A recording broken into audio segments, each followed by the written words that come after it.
Hello students, welcome to World Student Scope. I am Shweta, your mathematics educator. So my dear students, आज हम अपना chapter number 2 polynomial start करने जा रहे हैं. ऑलरेडी फर्स्ट चैप्टर हम अपनी अर्लियर क्लासेस में रियल नंबर्स कर चुके हैं. अब हम सेकंड चैप्टर पॉलिनोमियल स्टार्ट करने जा रहे हैं. तो लेट्स स्टार्ट पॉलिनोमियल्स. तो first of all I am going to introduce this chapter. Okay, तो पॉलिनोमियल्स वर्ड आपके लिए नया नेम तो होगा नहीं, है ना. हमने चैप्टर पॉलिनोमियल अपनी 9th क्लास में भी किया है. तो क्या था पॉलिनोमियल्स, हम थोड़ी सी क्विक रिवीजन कर लेते हैं कि पॉलिनोमियल्स हैं क्या, थे क्या, आपने पिछली क्लास में किया ही है. क्या था पॉलिनोमियल्स. पॉलिनोमियल्स मीन्स ये दो वर्ड से बन रहा है, पोली और नोमियल्स, है ना. पॉलिनोमियल्स. पॉली मीन्स क्या होता है, मैनी, बहुत सारे, और नोमियल्स मीन्स टर्म्स. ठीक है, कि बहुत सारी टर्म्स आ रही हो जिसमें. ठीक है, किस में आ सकती हैं वो टर्म्स. टर्म्स का क्या मतलब है, मैथमेटिकल टर्म्स. वो आती है हमारी कोई भी एक्सप्रेशंस होते हैं, एल्जेब्रिक एक्सप्रेशन. एल्जेब्रिक एक्सप्रेशंस भी आपने पढ़े हुए ना अपने अर्लियर क्लासेस में. जैसे आपने समझ लो एल्जेब्रिक आइडेंटिटीज की थी, x प्लस वाई का whole square, x minus y का होल स्क्वायर किया था, x स्क्वायर माइनस वाई का होल स्क्वायर किया था. इनको फॉर एग्जाम्पल मैं किसी एक आइडेंटिटी को खोल के बता दूं, x square plus y square plus 2xy, ये था, मान लिया हमने, है ना. ऐसे ही किया था. अब इसमें ये देखो कितनी टर्म्स आ रही हैं, 3 आ रही हैं. टर्म्स का क्या मतलब होता है, किसी भी ऑपरेशन में, जैसे एडिशन की ऑपरेशन में 3 टर्म्स ऐड हो रही हैं. तो ये 3 टर्म्स हो रही हैं, तो ये टर्म्स हैं नोमियल्स. पॉली का मतलब है, इसने जर्नल में कह दिया कि कई हो सकती हैं. ऐसे भी हो सकती है, सपोज करो 2x प्लस 3, है ना, 2x प्लस 3, इसमें कितनी है, 2 टर्म्स हैं. तो नंबर ऑफ टर्म्स किसी भी एक्सप्रेशन में होते हैं तो हम उसको पूरा इकट्ठा एक वर्ड नाम दे दिया था हमने, पॉलिनोमियल्स. और कोई भी वो एल्जेब्रिक ये एक्सप्रेशन होता है जिसमें साथ में हमारे पास कोई ना कोई वेरिएबल्स होते हैं. वेरिएबल्स का क्या मतलब होता है, जैसे इसमें x है, इसमें xy, इनको वेरिएबल्स क्यों कहते हैं हम, कि that term which is able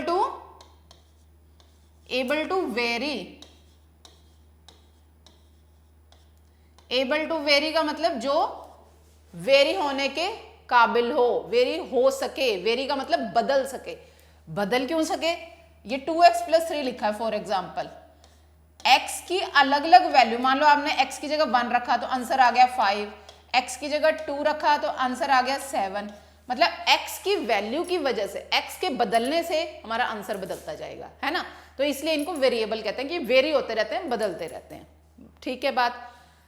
अब तो ये बात है कि ये वेरिएबल्स और पॉलिनोमियल्स की बात क्या थी, है ना. अब ये है कि क्या ये पॉलिनोमियल्स कैसे कैसे होते हैं. ठीक है, अगर जैसे मैंने अभी ये लिखा 2x प्लस 3, ठीक है, इसकी बजाय अगर मैंने लिखा होता ओनली 2x, एक मिनट में इसको थोड़ा सा क्लियर करती हूँ फिर आपको बताती हूँ. यहां पर लिखती हूं मैं,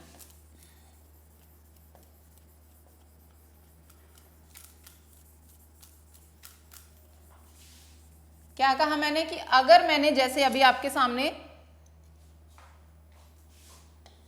2x प्लस 3 लिखा हुआ है, ऐसा भी तो हो सकता था कि अकेला 2x लिखा होता, या ऐसा भी हो सकता था क्या अकेला 3 लिखा होता.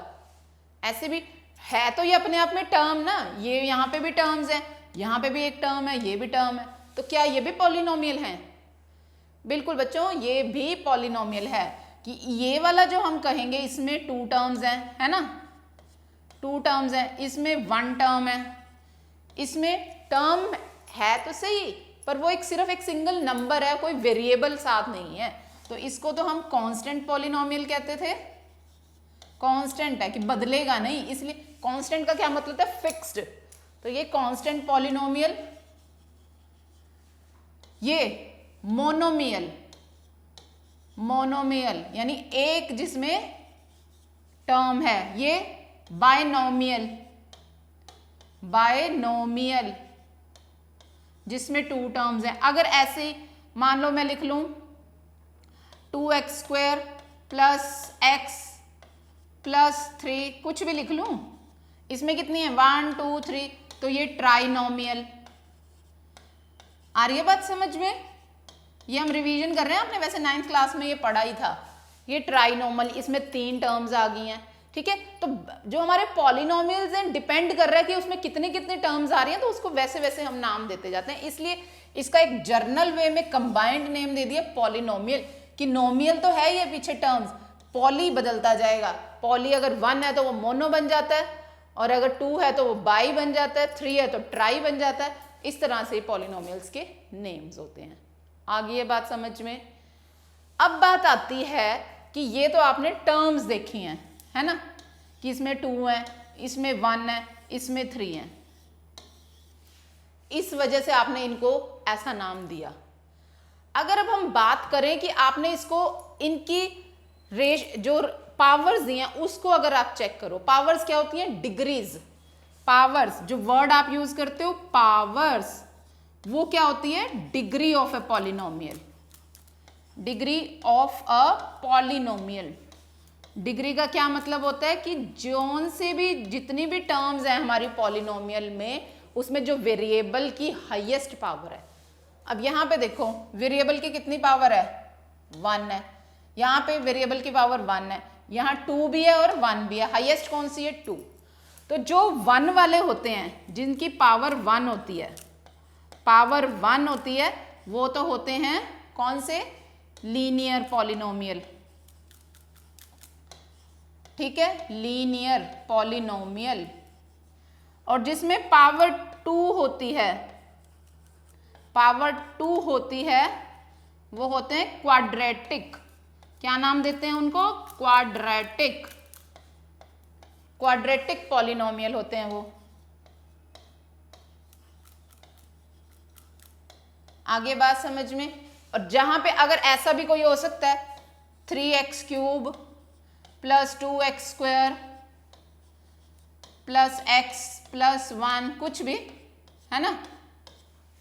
अब इसमें कितनी है हाईएस्ट पावर? 3 है ना, तो ये क्यूबिक पॉलिनोमियल होता है, क्यूबिक होता है, ठीक है। तो यानी कि हम नंबर ऑफ टर्म्स के हिसाब से भी नाम देते हैं पॉलिनोमियल्स को। डिग्री जो होती है हमारी, हाईएस्ट पावर ऑफ x होती है, उसके अकॉर्डिंग भी अपने पॉलिनोमियल्स को नेम देते हैं। और ये आपने पढ़ा है, और इन्हीं के ऊपर बेस्ड आप अभी क्वेश्चंस भी करेंगे हम, जिससे आपको ये पता चले। वहां पे तो डायरेक्ट क्वाड्रेटिक पॉलिनोमियल लिखा होगा, लीनियर लिखा होगा, तो आपको समझ आ सके कि ये कौन से वाला पॉलिनोमियल था। ये बात आ गई है, सबको समझ आ गई है? अब इसमें एक चीज और रहती है डिस्कस करनी, वो है zeros of a polynomial.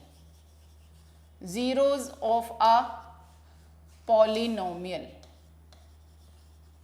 Zeros of polynomial का क्या मतलब था? याद है आपको? जैसे मैंने ये लिखा है, मान लो ये 2x प्लस 3 की बात की थी, 2x प्लस 3, है ना।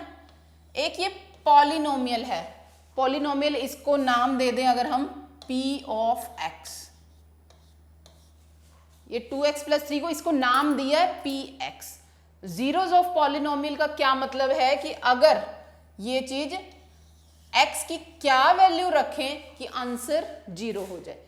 जीरोज ऑफ पॉलिनोमियल का मतलब होता है x का क्या वैल्यू हम फिल करें कि आंसर 0 हो जाए।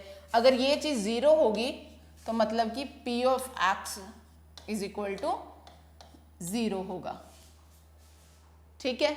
p ऑफ x 0 होगा, तो यानी कि x की किस वैल्यू के लिए ये 0 होगा, यानी 2x प्लस 3 हमारा 0 बन जाता है, ठीक होगी बात। तो जीरोज वो होते हैं कि जिन जिन वैल्यूज को फिल करने से हमारा वो पॉलिनोमियल 0 हो जाता है, वो जीरोज ऑफ पॉलिनोमियल होते हैं। क्लियर है ये सबको बात? ठीक है, तो ये सब नोट कर लो, अगर रिवीजन के लिए एक बार नोट कर लो, अदरवाइज आपने 9th क्लास में किया हुआ था, ठीक है। अब हम मूव करते हैं हमारा नेक्स्ट पार्ट। अब हम आते हैं मेनली जो हमारे क्लास 10th में हम सीखने जा रहे हैं, वो है geometrical meaning of zeros of a polynomial. अभी जीरोज ऑफ पॉलिनोमियल की बात सीखी ना, कि x की वो वैल्यूज जिससे पॉलिनोमियल जीरो बन जाता है, वो हमारा जीरो ऑफ ए पॉलिनोमियल होता है। ज्योमेट्रिकल मीनिंग क्या है? ज्योमेट्री का क्या मतलब है? ज्योमेट्री का क्या है? Graphical meaning. ज्योमेट्रिकल का क्या मीनिंग हो गया? ग्राफिकली, ग्राफिकली, ठीक है, उसमें क्या मीनिंग है। सबसे पहले तो जो ये लिखा है एक बार, you know that a real number k is zero of a polynomial if p of x, यानी x की कोई वैल्यू मान लो k है, वो फिल करने से आंसर जीरो आ जाएगा, ठीक है, तो वो हमारा जीरो ऑफ ए पॉलिनोमियल होता है। अब ज्योमेट्रिकल रिप्रेजेंटेशन के लिए लीनियर और क्वाड्रेटिक पॉलिनोमियल के हम देखते हैं कि क्या है मीनिंग। तो लेट्स ट्राई। यहां से अब आपको पता चलेगा कि अभी तक जो हमने नॉर्मल सीखा था कि जीरोस ऑफ ए पॉलिनोमियल क्या है और ज्योमेट्रिकल। तो सबसे पहले हम एक केस ले रहे हैं। Consider first a linear polynomial ax plus b where a is not equal to zero. यहां पे इस लाइन का मतलब आप समझ रहे हो? लीनियर पॉलिनोमियल है ax प्लस बी और a जीरो नहीं होगा, कोई भी पॉलिनोमियल है ना, तो उसका जो हाईएस्ट पावर वाले टर्म है वो वाली उसका कॉफिशिएंट, इनको कॉफिशिएंट बोलते हैं, जो भी वेरिएबल के साथ वाली टर्म होती है इनको कॉफिशिएंट बोलते हैं। ये जीरो नहीं हो सकता। मान लो अगर a की वैल्यू जीरो हो जाए, ये जीरो हो जाए, तो ये वाली टर्म तो खत्म हो जाएगी, ये लीनियर पॉलिनोमियल तो बचेगा ही नहीं, सिर्फ कांस्टेंट पॉलिनोमियल बच जाएगा। इसलिए ये कंडीशन होती है कि ये जीरो नहीं हो सकता। आगे बात समझ में? चलो जी, अब आता है कि अब हमने ग्राफिकली मीनिंग देखना है जीरोस का क्या है। तो लो, हम एक लीनियर पॉलिनोमियल ले रहे हैं y is equal to 2x plus 3। तो इसका जो है ग्राफ बनाना हमने 9th क्लास में सीखा था। ग्राफ कैसे बनाते थे कि हम x एक्सिस और y एक्सिस का ग्राफ ड्रॉ करते हैं, ठीक है। ये हो गया यहां से जीरो, ठीक है। अब जब आप ग्राफ ड्रॉ करते हैं, आपको याद है ना, अपना paper, pencil, scale equal measurement के साथ आप लगाते हो, आपने वो वैसे ही लगाना है। मैं यहाँ आपको जस्ट ये रिवाइज करा रही हूँ कि ये वाला लीनियर पॉलिनोमियल आपका ग्राफ पे कैसे डिजाइन होता है। तो ये 1 2, यहाँ पर ये स्पेस कम हो रही है, मैं इसको रिमूव करके थोड़ा सा और बनाती हूँ। इधर से स्टार्ट करती हूँ थोड़ा सा।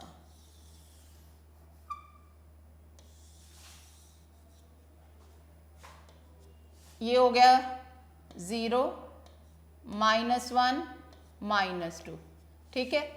ये 1 2 3 4 5 6 7, ये x एक्सिस है, ये y है, माइनस y होता है, ये y, ये x। यहाँ पे ये -1 -2 -3 -4 -5, आगे ऊपर कैसे पॉजिटिव जाते हैं, 1 2 3 4 5 सो ऑन, है ना। इस तरह से कोऑर्डिनेट लिखते हैं। ये ग्राफिकल पेपर पे बनता है, ये ग्राफ वाला पेपर होता है। उसके बाद क्या करना है आपने, कैसे निकालते थे आप, अगर हमने इस पे वैल्यूज करनी है, ये निकाली हुई हैं कि क्या करते थे, सपोज करो मैं निकाल के भी दिखा देती हूँ आपको। यहां लिख लो x, यहां लिख लो y। अगर आप y के वैल्यू x की मान लो फिल कर रहे हो -2, x की वैल्यू पुट करो यहां -2, 2 2 जा 4, -4 + 3 बन रहा है, यानी कि ये आएगा -1। आप एक 0 फिल कर लो। अगर आप यहां वैल्यू 0 फिल कर रहे हो तो y की कितनी आ रही है, 3। x की वैल्यू 2 फिल कर लो, कुछ भी रैंडमली कर रहे हैं हम, 2 कर लोगे तो 2 2 जा 4 + 3 7 आ रही है ना। अब हम क्या करते थे, ऐसा ये टेबल बनाने के बाद कॉरस्पॉन्डिंग कोऑर्डिनेट बनाते थे। कैसे, अगर इसमें देखो x की वैल्यू -2 है, x कौन सा है, -2, ये वाला, y की वैल्यू कितनी है -1, y की वैल्यू -1, यानी कि ये वाला पॉइंट हो गया। x की वैल्यू -2, y की वैल्यू -1। अब दूसरी कौन सी है, x की वैल्यू 0 है ये वाली, और y की वैल्यू कितनी है 3, x 0 y 3, यानी कि ये वाला पॉइंट। ठीक है, x 0 y 3। अगली वैल्यू देखो, x की वैल्यू है 2, ठीक है, y की वैल्यू है 7, y की वैल्यू आई है 7, ये ऊपर जाएगा, यहाँ पे 6 आ जाएगा, ये थोड़ी सी और ऊपर तक जाएगी लाइन, 6 यहाँ 7 आ गया। सपोज करो आपने ये वाली लाइन, तो y की वैल्यू 2 और ये वाली 7, इन दोनों का आपस में जो कॉमन पॉइंट है, ऐसे ड्रॉ करते थे। ठीक है, अब इसके बाद क्या करते थे हम कि इन पॉइंट्स को मिला देते थे, जोन सा भी पॉइंट है इसको और इनको ये मिला देना, आपने ये स्केल से मिलाना है ना, तो ये बिल्कुल एक स्ट्रेट लाइन आएगी। क्या आएगी, एक ये स्ट्रेट लाइन आ गई है, स्ट्रेट लाइन। ठीक है, तो अब एक्चुअली में तो हमें क्या देखना था, ग्राफ ड्रॉ करना तो हमने 9th क्लास में सीखा था। अब यहां पे क्या लॉजिक है इस ग्राफ को ड्रॉ करने का, हमने कहा था जीरो ऑफ ए पॉलिनोमियल हमने ग्राफ से चेक करना है, और zero of a polynomial graphically क्या होता है, ग्राफिकली उसका क्या मीनिंग होता है कि जोन से भी हमारी कर्व आई है, जैसे यहां स्ट्रेट लाइन आई है, कोई और कर्व भी आती, वो एक्स एक्सिस को कट करेगी जहां पर भी, वेयर इट कट्स, कि एक्स एक्सिस पे जहां भी वो कट करेगी वो उसकी 0 होगा, वो उसका वो वाला पॉइंट होगा जो पॉलिनोमियल को 0 करेगा। अब देखो ये यहां पे यहां जा रही है लाइन, एक्स एक्सिस पे कहां कट कर रही है, ये यहां कट कर रही है, ये वाला पॉइंट है जहां पर एक्स एक्सिस को कट कर रहा है। ये कौन सा पॉइंट है, ये देखो -1 और -2 का सेंटर पॉइंट है, ये क्या वैल्यू है -3/2। तो -3/2 वो पॉइंट है जो पॉलिनोमियल का 0 है। ग्राफ से आ गया समझ, वैसे भी आप चेक करके देखो, आपको क्रॉस वेरीफाई हो जाएगा, y = 2x + 3 है। 0 ऑफ ए पॉलिनोमियल का क्या मतलब है, ये 0 होना चाहिए, 2x + 3 की वैल्यू 0 बन जानी चाहिए। यहां से x की वैल्यू निकालो, 2x = 3 विच इंप्लाइज x = -3/2 आ रहा है, दोनों तरफ से सेम आ गया, दोनों तरह से सेम, तो यानी कि हम ग्राफिकली चेक कर सकते हैं। ये थोड़ा सा आपको ऐसे लग रहा है, जब आप स्केल से इसको मिलाओगे तो बिल्कुल स्ट्रेट लाइन आनी थी ये। ठीक है, आ गया सबको समझ कि ग्राफिकली मीनिंग क्या है 0 का, कि वो जो भी हमारी कर्व आएगी, चाहे वो स्ट्रेट लाइन है चाहे कोई कर्व आ रही है, जो भी वो ग्राफ बन रहा है एक्स एक्सिस पे, वो जहां जहां कट करेगा वो उसका 0 होगा, उस पॉलिनोमियल का जीरोज होंगे वो। अभी और क्वेश्चन करोगे ना, अभी आपको क्लियर हो जाएगा। तो ये लीनियर था, तो यहां से एक कंक्लूजन और निकाला हमने कि लीनियर पॉलिनोमियल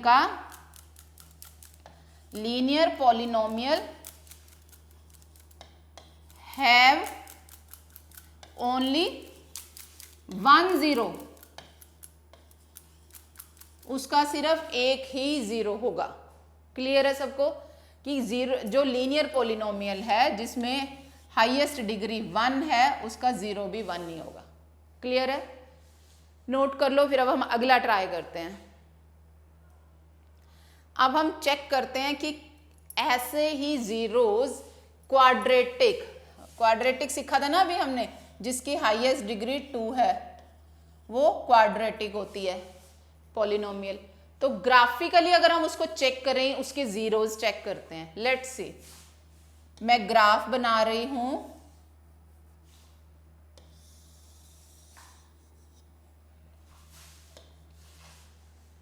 ठीक है जी। तो यहां से आप देखो कि x का ये आप अलग अलग वैल्यूज, ये हमने टेबल बना लिया है कि आप x की ये कॉरेस्पॉन्डिंग वैल्यूज फिल करते जाओगे तो ये आता जाएगा। एक दो मैं करके भी बता देती हूँ। सपोज करो x की वैल्यू -2 फिल करेंगे तो y की आएगी, y की देखो क्या आएगी, x² - 3x - 4। x की वैल्यू अगर -2 फिल करती हूं मैं ये तो सबको अब आता है करना, इसलिए मैंने ये पहले ही लिख दिया है कि क्या क्या फिल करके क्या क्या आ रहा है। 2 2 जा 4, माइनस माइनस प्लस का 6 माइनस का 4, 4 से 4 कैंसिल, 6 बच गया, 6 आ जा। ऐसे ही जब -1 फिल करोगे 0 1 2 3 4 5 ये सारी वैल्यूज जब आप फिल करोगे तो ये टेबल बन रहा है। तो पहले मैं ग्राफ पे पॉइंट्स मार्क कर लूं, ये पॉइंट 0 1 2 3 4 5 6 7 एंड सो ऑन, ये एक्स एक्सिस है, ठीक है, ये वाई है, वाई एक्स, ठीक है। यहाँ पे आता जाएगा -1 -2 -3, स्केल से जो आप करते हो ये बिल्कुल इक्वल यूनिट्स होते हैं, बिल्कुल इक्वल, सो दैट कि एग्जैक्ट आंसर आपको मिले। उसमें तो जो ग्राफ पेपर होता है उस पर बिल्कुल बॉक्सेस सब बने होते हैं, पता है ना आपको, बिल्कुल एग्जैक्ट बने होते हैं, आपको इतना ध्यान, उसमें मार्किंग जो यूनिट्स की होती ही है। -5 -6 है ना।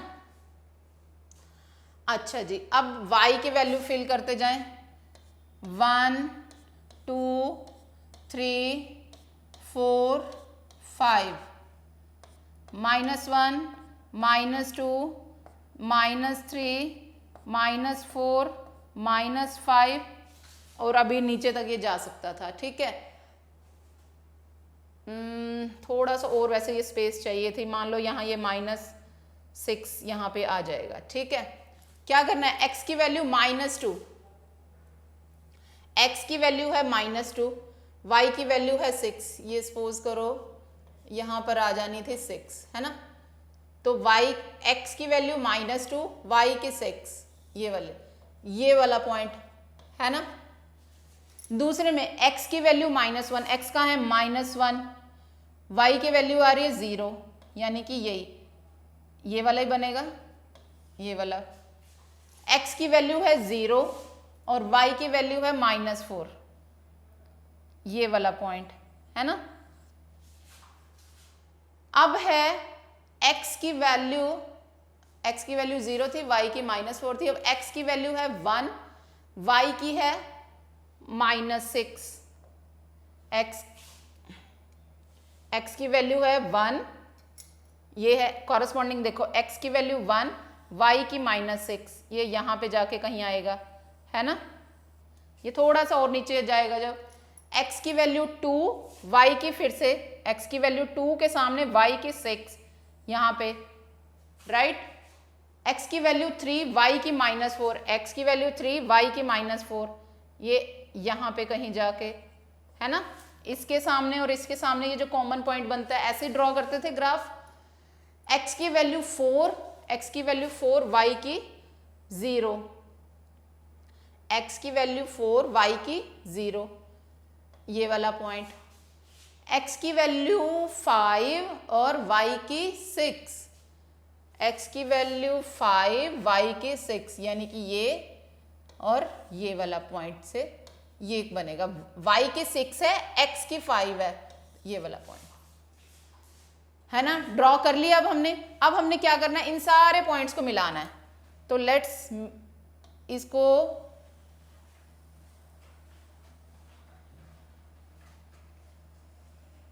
ऐसे मिलेगा ये पॉइंट, जब आप ये सारे पॉइंट्स को मिला रहे हो, बन गया ये ऐसी शेप बनी है।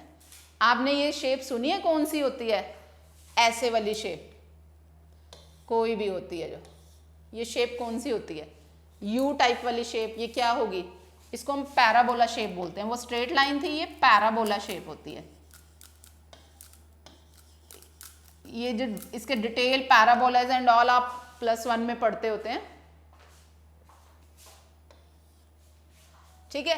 अब मेन कंसर्न यहाँ पे क्या है कि ये चेक करो कहाँ कहाँ कट कर रहा है। ये देखो एक्स एक्सिस पे एक तो ये कट हो रहा है ना, और एक ये कट हो रहा है, और तो कहीं कट नहीं हो रहा ना। जो पॉइंट मार्क किया था 2 पॉइंट्स पे कट हो रहा है, 2 पॉइंट्स पे, और वो पॉइंट है क्या क्या, वो पॉइंट है क्या क्या, एक तो ये -1 है और एक -4 है। कौन कौन से पॉइंट पे कट हो रहा है, -1 पे और -4 पे,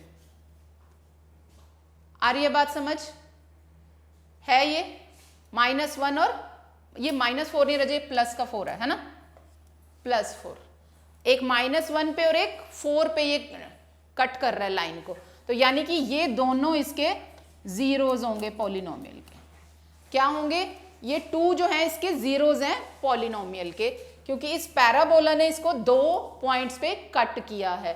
तो क्या आप ये चेक करो कि अगर हमारी ये जो क्वाड्रेटिक पॉलिनोमियल थी, आप इसको डायरेक्ट सिंपल से करके चेक कर लो कि क्या 2 ही आते हैं। मैं लिख रही हूं यहां पे x² -3x -4, ये हमारा पॉलिनोमियल था। ठीक है, मैं ये यहां पर आपको करके बताती हूं। तो ये जब इनके आप फैक्टर्स करते थे, आपको याद है कैसे करते थे?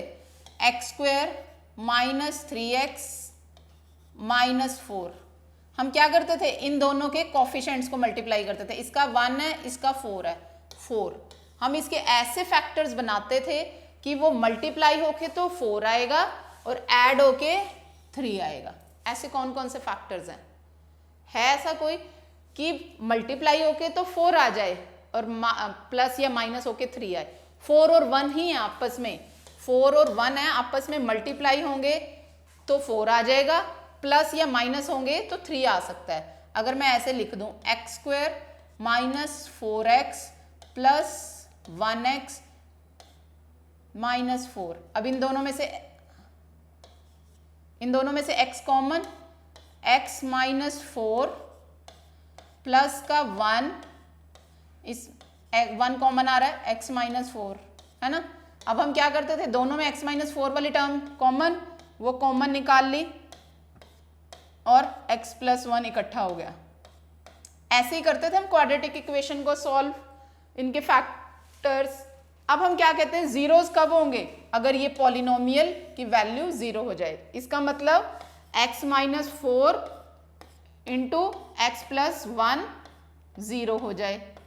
ऐसे ही कहते थे हम। पॉलिनोमियल 0 कब होगा? अगर इसकी वैल्यू 0 हो जाए। इसकी वैल्यू 0 होने का मतलब इसकी वैल्यू यही निकालिए, ये 0 हो जाए। तो मीन्स आइदर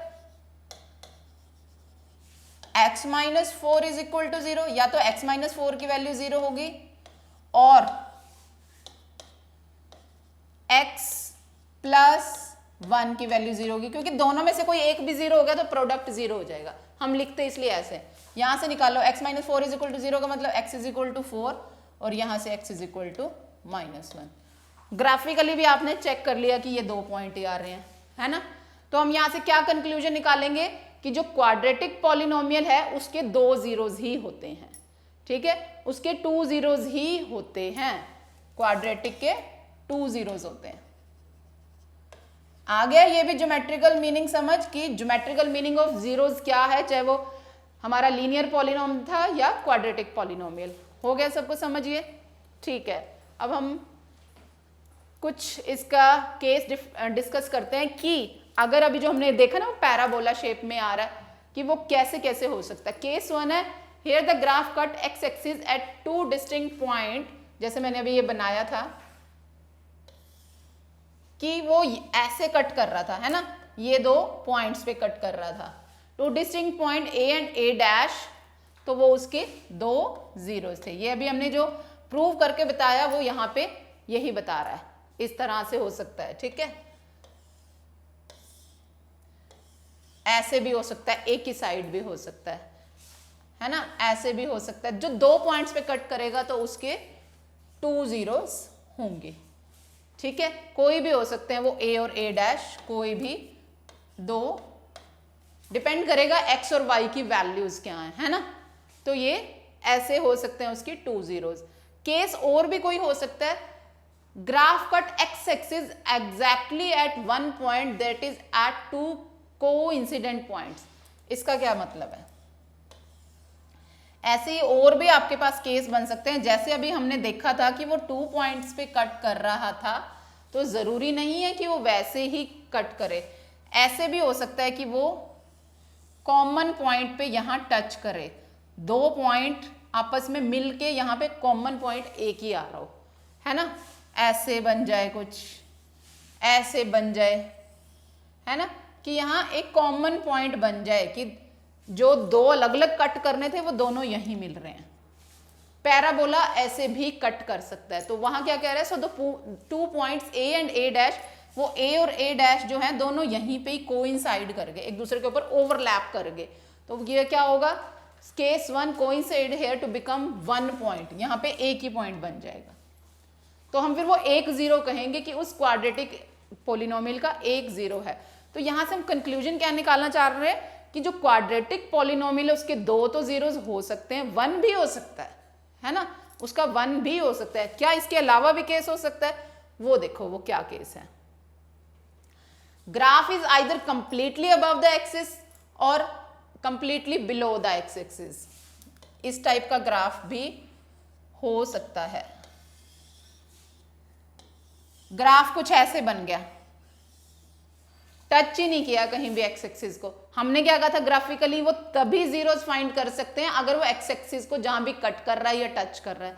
जब वो टच ही नहीं हो रहा तो फिर हम जीरो कैसे फाइंड करेंगे, तो इसका मतलब it does not cut the x axis at any point, तो क्या होगा उसका कोई भी जीरो नहीं होगा, उस पॉलिनोमियल का कोई भी जीरो नहीं होगा, यानी कोई ऐसी वैल्यू नहीं होगी जो उस पॉलिनोमियल को जीरो बना सके। तो क्वाड्रेटिक में कोई भी नहीं हो सकता, 1 भी हो सकता है और मैक्सिमम 2 हो सकते हैं। हमारा मेन यहाँ फोकस क्या है कहने का कि मैक्सिमम 2 हो सकते हैं, उससे कम भी हो सकता है। ठीक है, अब एक केस अगर हम डिस्कस कर लें क्यूबिक का, हमने लीनियर का किया, स्क्वायर वाले का कर लिया, क्वाड्रेटिक का, अब हम क्यूबिक का भी करके देख लेते हैं। ठीक है, ग्राफ बनाने जा रही हूं मैं, क्यूबिक है ना यहाँ पे पॉलिनोमियल। क्यों है क्यूबिक पॉलिनोमियल, क्योंकि हाईएस्ट पावर x की 3 है। ठीक है, तो वही जैसे अभी हमने x y की वैल्यूज फिल करके ये टेबल बना लिया, ये x एक्सिस है, ये y है, y एक्सिस है, ये है ना, ये 1 2 3 0 -1 -2 -3 -4 1 2 3 4 5 6 एंड सो ऑन। ये आप कितना लिख सकते हो, है ना, -1 -2 -3 -4 सो ऑन। अब देखो यहां से आप x की वैल्यू फिल करते जाओ, x की वैल्यू है -2, ये वाली है, y की वैल्यू है 0, y की वैल्यू है 0, ये यानी कि ये वाला पॉइंट हम ऊपर कहीं नहीं ले जा सकते ना, y 0 ये यानी ये वाला ही पॉइंट रहेगा। x की वैल्यू है -1, x की वैल्यू -1, y की वैल्यू 3, x की वैल्यू -1, y की 3 के सामने ये वाला पॉइंट। अब x की वैल्यू भी 0, y की वैल्यू भी 0, ये वाला पॉइंट। अब x की वैल्यू 1, y की -3, x की 1, y की -3, ये वाला पॉइंट है ना, x के सामने और y के सामने। x की वैल्यू 2, x की वैल्यू है 2, y की है 0, यानी कि ये वाला पॉइंट। अब हम इनको मिलाते हैं, क्या बनेगा देखो, ऐसे मिलेगा ना, ये ऐसे मिल रहा है। कौन सी शेप बन रही है, ऐसे, है ना, ऐसे।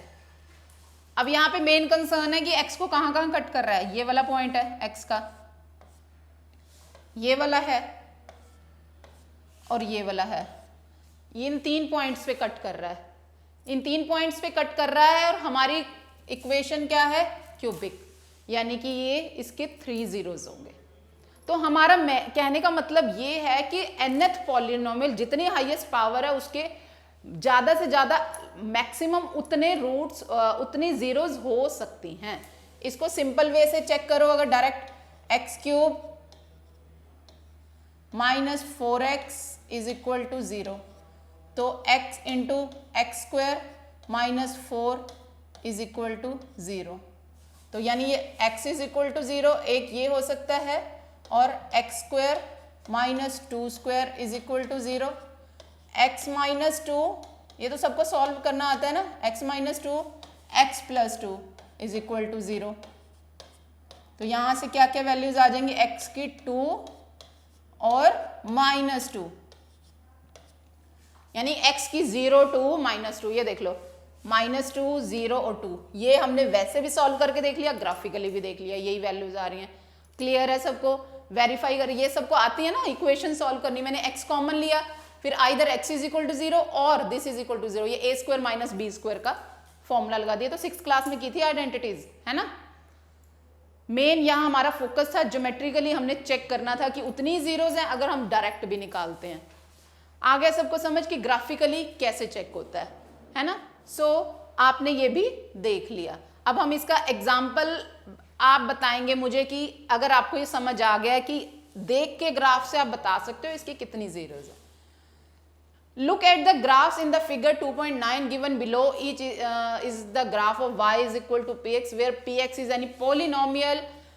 For each of the graph, find the number of zeros. अब इस ग्राफ में देखो x को कहाँ कट कर रहा है, ये वाला पॉइंट, तो कितनी जीरोज होगी इसकी 1 0। इसमें कितना है 2 है, तो 2 जीरोज होगी। इसमें 1 2 3 यानी कि 3 जीरोज होगी। आ रहा है ना सबको समझ? अब तो और अच्छे से क्लियर हो गया होगा। आपको ऐसे ही ग्राफ पेपर होते हैं जो आपने ग्राफ पर ड्रॉ करोगे बिल्कुल एग्जैक्ट शेप्स आएंगे ऐसे। यहाँ पे किस लाइन पे कट कर रहा है, ये रहा, इसका भी यानी 1 0 हो गया। यहाँ पे ये कॉमन पॉइंट है, ये भी 1 हो गया। ये देखो 1 है 2 है 3 है 4 है, 4 जीरोज हो गए। आ गया ना सबको समझ? ठीक है, बहुत आसान था ये। अब इसकी एक्सरसाइज देखो, इसमें क्या पूछ रहा है, इस वाले ग्राफ में x को कहीं टच कर रहा है, बिल्कुल कहीं टच नहीं कर रहा है, ये तो ऊपर ही निकल गया, तो इसका नो जीरो, कोई भी जीरो नहीं है। यहां पे देखो 1 है, ये सब समझा चुके हैं, अब ये जस्ट बहुत सिंपल सा था। 1 2 3 3 जीरोज हैं, इसका 1 2 2 जीरोज, इसका 1 2 3 4 4 जीरोज,